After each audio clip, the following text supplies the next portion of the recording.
Akta Mahkamah Syariah Bidang Kuasa Jenayah 1965 yang dikenali juga sebagai Akta 355 merupakan sebuah akta yang diluluskan oleh Parlimen berpunca kuasa daripada Perlembagaan Persekutuan, secara khususnya Butiran 1 Senarai Negeri Jadual ke-9 Perlembagaan Persekutuan.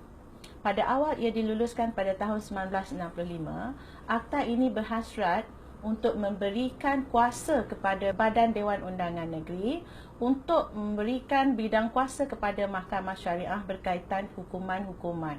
Pada awal dia diperkenalkan pada tahun 1965, akta ini juga dikenali sebagai Muslim Courts Criminal Jurisdiction Act ataupun Akta Mahkamah Orang-Orang Islam Bidang Kuasa Jenayah 1965. Ianya hanya memberi bidang kuasa sebanyak RM1,000 denda dan juga 6 bulan penjara. 20 tahun kemudian, ianya telah dipinda. Pada tahun 1984, bidang kuasa Mahkamah Syariah telah dipertingkatkan kepada RM5,000 denda, 3 tahun penjara dan 6 sebatan.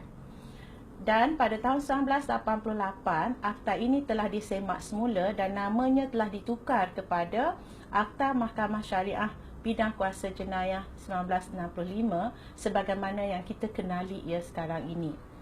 Dan pada tahun 1989, akta ini telah disebarkan pemakaiannya kepada negeri-negeri Sabah dan Sarawak.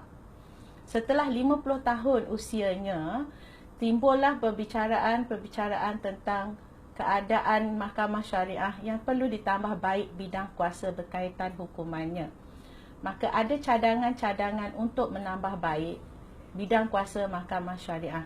Setelah 32 tahun akta ini digunakan, bidang kuasa 356, 3 tahun penjara, RM5,000 denda itu dan 6 sebatan masih lagi kekal.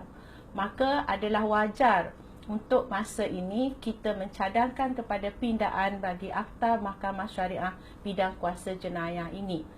Ini kerana ia boleh membantu Mahkamah Syariah untuk berdaya saing dalam pentadbiran keadilan jenayah di Malaysia.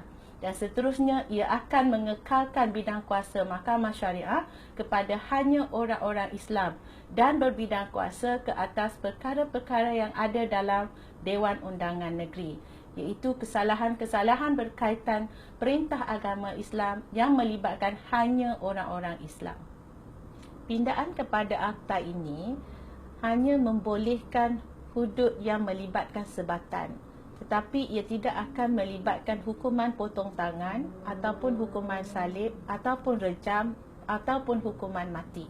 Kerana kesemua kesalahan yang berkaitan dengan hukuman-hukuman ini adalah terletak di bawah bidang kuasa Kerajaan Persekutuan dan undang-undang berkaitannya hendaklah diluluskan oleh Parlimen.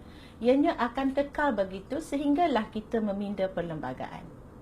Kebimbangan tentang pemakaian pindaan atau akta ini kepada orang-orang bukan Islam adalah tidak wajar.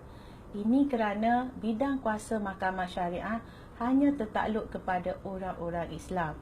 Dan selagi mana perlembagaan persekutuan itu dipertahankan, maka Mahkamah Syariah tidak boleh berbidang kuasa dalam perkara-perkara berkaitan kesalahan-kesalahan ke atas orang-orang bukan Islam.